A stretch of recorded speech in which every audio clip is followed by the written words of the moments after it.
pessoal! Como o Express Entry tem sido a sensação do ano de 2017 e a pontuação está caindo, eu tô aqui hoje para esclarecer para vocês um pouquinho mais sobre como funciona a pontuação do Express Entry. Nós da Evisa, a gente tem uma ferramenta que calcula a soma de pontos para saber se você é elegível para aplicar pelo Express Entry e depois que você é elegível, quantos pontos você teria, né, dentro do pool de candidatos. Essa ferramenta normalmente nos permite que a gente passe um printzinho para os nossos clientes com a simulação da pontuação. E quando a gente responde isso, muitas pessoas retornam para a gente com mais dúvidas, tipo, não entendi a pontuação, não sei se a pontuação é boa ou ruim. Então, é por isso que eu decidi, a pedido dos nossos inscritos, fazer esse vídeo explicativo sobre a pontuação do Express Entry. Primeira coisa que a gente precisa saber, antes de calcular a pontuação para o Express Entry, é entender quem pode aplicar para o Express Entry, tá? Então, para que você possa entrar no Express Entry e ser aceito no pool de candidatos, você precisa ser elegível para um dos programas federais. São eles o Federal Skilled Worker, o Federal Skilled Trade Worker e o Canadian Experience Class. O Federal Skilled Worker tem também uma sominha de pontos. A soma é de 0 a 100 e você precisa ter a soma total de pelo menos 67 pontos para ser elegível. Se você atinge 67 pontos, então você pode entrar no Express Entry Pool. É importante lembrar que quem está aplicando para o Federal Skilled Worker precisa da comprovação financeira. Para vocês terem uma ideia, uma pessoa aplicando sozinha em torno de 13 mil dólares canadenses, aplicando como um casal em torno de 16 mil dólares canadenses e uma família com criança em torno de 19 mil dólares canadenses.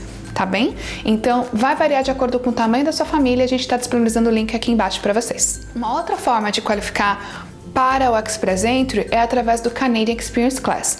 Basicamente, você tem que ter um teste de inglês e a experiência canadense adquirida aqui no Canadá com o visto correto. Essa é a elegibilidade para você poder entrar no Express Entry. Para o Federal Skilled Trade Worker, ele é voltado para quem tem um nível de inglês intermediário e tem a certificação da província, na qual normalmente você teria que vir para cá para adquirir essa certificação. Não é um programa tão popular e é por isso que hoje eu não vou falar tanto sobre ele, tá? Mas se você quiser saber mais, manda mensagem pra gente que a gente pode fazer um vídeo só voltado para esse programa. Então, uma vez que você atingiu a elegibilidade para entrar no Express Entry, seja através do Federal Skilled Worker, seja através do Federal Skilled Trade Worker ou através do Canadian Experience Class, você então vai poder entrar no Express Entry que tem uma soma diferente de pontos, que a gente vai explicar agora. A pontuação do Express Entry ela é dividida em 4 categorias principais: Human Capital Factors, Spouse Factors, Skills Transferability Combo and Additional Points, que é uma das coisas que entraram agora na nova lei, que entrou em vigor em novembro de 2016. Existe um padrão de pontuação para quem é solteiro e um padrão de pontuação para quem é casado. Basicamente, para quem é casado, cerca de 10% da pontuação é dividida com o spouse, né? Então, quem tem um spouse vai ter uma pontuação um pouquinho menor em cada um dos fatores que a gente chama de Human Capital Factors, porque ele vai dividir de certa forma com o esposo. Quais são os pontos que são considerados? Então, idade, formação acadêmica, nível do idioma inglês e experiência canadense. Então, isso é bem interessante no sentido de que muitas pessoas consideram que porque o programa chama Skilled Worker, o que vai ser mais relevante para o programa vai ser a experiência profissional adquirida no Brasil.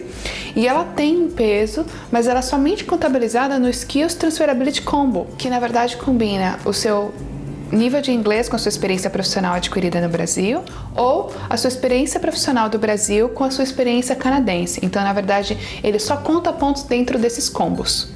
Vamos falar um pouquinho de cada um dos fatores do Human Capital Factors. Então, o primeiro é a idade.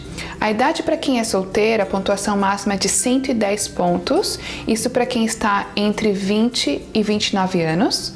E para quem é casado, a pontuação máxima é de 100 pontos. Level of Education. Então, se você é solteiro, a sua pontuação máxima vai ser de 150 pontos, mas se você é casado, a sua pontuação máxima vai ser de 140 pontos.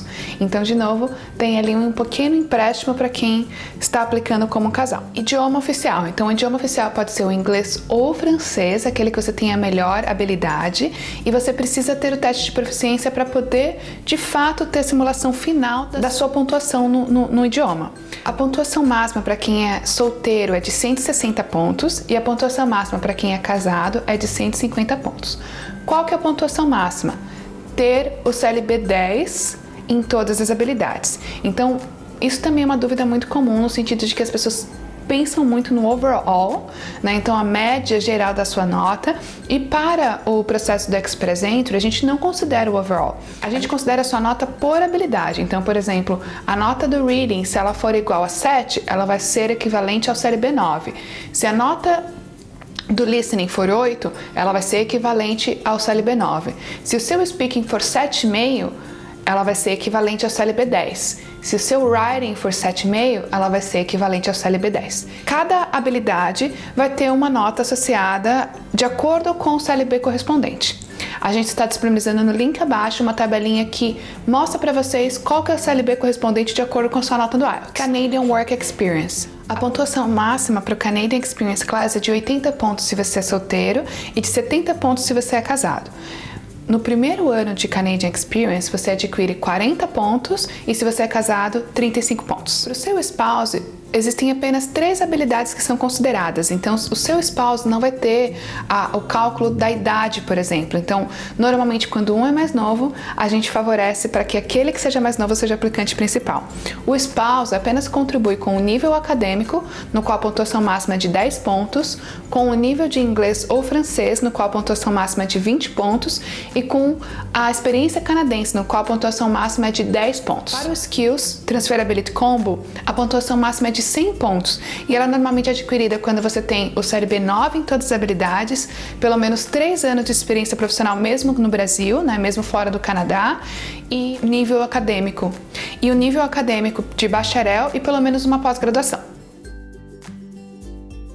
Como um exemplo, eu vou falar o perfil de um casal que foi recentemente convidado para aplicar. Então, era um casal que estava aplicando do Brasil, então eles não tinham experiência canadense. A esposa era a aplicante principal, então ela tinha 3 anos de experiência profissional como analista financeira. Ela tem uma graduação e uma pós-graduação no Brasil, então ela era bacharel em administração e pós-graduada no MBA da FGV, por exemplo. Ela tem 29 anos. O marido não tinha ensino superior, tinha apenas o 2º grau, porém tinha uma ótima proficiência no inglês, ele tirou também uma nota muito boa. Então ela tirou 7 no Speaking, 7,5 no Writing, 8 no Listening e 8 no Reading. Então ela tirou 2 notas equivalentes ao CLB 10 e 2 notas equivalentes ao CLB 9. O esposo tirou 7 no Reading, no Writing, no Speaking e 8 no Listening. Então ele tirou todas as notas dentro do CLB 9. Como ficou a pontuação desse casal? Pela idade, ela adquiriu 100 pontos, porque ela está dentro da faixa de pontuação máxima entre 20 e 29 anos. Na parte educacional, ela atingiu 119 pontos, que é a pontuação para quem é casado e tem uma graduação e uma pós-graduação. No inglês, ela atingiu 122 pontos.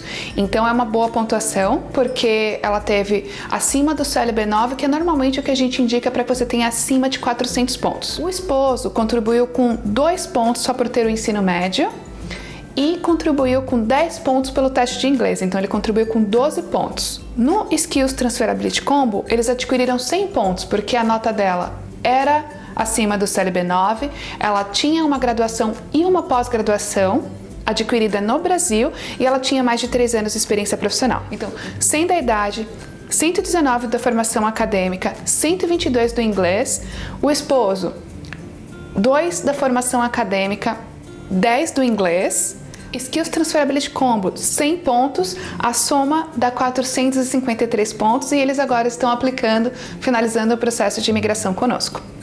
Eu sei que é muita informação, não sei se você estava com caneta e papel na mão, eu sei que é muita coisa para gravar, mas assim, não se preocupe, a gente está aqui para ajudar. Então, se você não está conseguindo somar os pontinhos, se não ficou fácil para você entender como funciona, entre em contato com a gente vai poder te ajudar a entender a soma de pontos. A gente oferece um assessment gratuito que a gente vai confirmar se você já é elegível ou não, e a gente também pode marcar uma consulta para te explicar qual a melhor estratégia para você. Se é aplicado ao Brasil, se é aplicado ao Brasil e já vir com o programa de estudos, ou se é de repente vir estudar e só daqui aplicar lá na frente para o programa de imigração.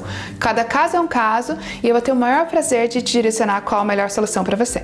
Muito obrigada, espero que vocês tenham gostado do vídeo. Se sim, dá um joinha no vídeo, se inscreva no nosso canal. E é isso por hoje, pessoal. Obrigada, até a próxima semana.